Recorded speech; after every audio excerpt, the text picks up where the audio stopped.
First, when it comes to Harvard, as I said, the president has been quite clear they must follow federal law. He also wants to see Harvard apologize, and Harvard should apologize for the egregious anti-Semitism that took place on their college campus against Jewish American students.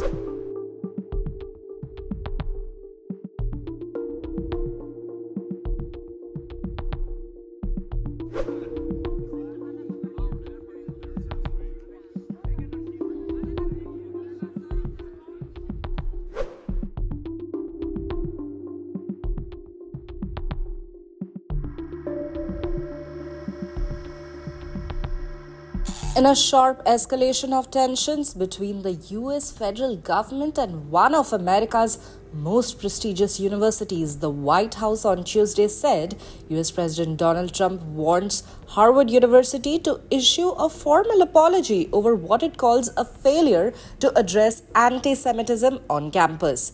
The comments came a day after the Trump administration froze $2.2 billion in multi-year federal research grants to the university, which is a move the White House claims is part of a broader effort to combat anti-Semitism and enforce accountability at elite institutions. Speaking to reporters, White House Press Secretary Karoline Leavitt said that the administration's demands go beyond just words. In addition to an apology, Harvard is being asked to eliminate its diversity, equity, and inclusion, that is DEI programs, implement merit-based hiring practices, and ban the use of masks during campus protests.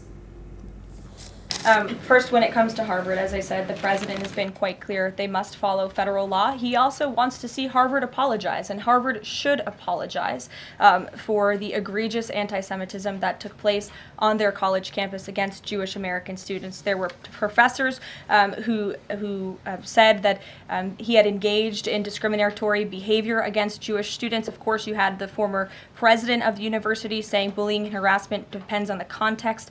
You also had an encampment on Harvard Yard that we all saw play out before the cameras. The university failed to impose formal discipline on any students for this anti-Semitic conduct violations, including the occupation of a campus building and the disruption of classes with bullhorns. Why do Ivy League schools get so much federal funding? It's a very good question, and it's a question the president has obviously raised in his discussions and negotiations with not just Harvard, but also Columbia and many other Ivy League institutions. We have the Anti-Semitism Task Force, which the president promised and delivered on. The Anti-Semitism Task Force is across the government, representatives from various federal agencies who meet on a weekly basis to discuss the question that you just raised. And I think a lot of Americans are wondering why their tax dollars are going to these universities when they are not only indoctrinating our nation's students, but also allowing such egregious illegal behavior to occur. The clash between the White House and Harvard University follows a broader push by Trump since returning to office to reshape American higher education. He has repeatedly suggested that elite institutions have lost their way, promoting political agendas instead of academic excellence. Threatening to withhold federal research funding has become a key tool in that strategy. Harvard, for its part, has pushed back. On Monday, the university became the first major institution to formally reject the Trump administration's directives.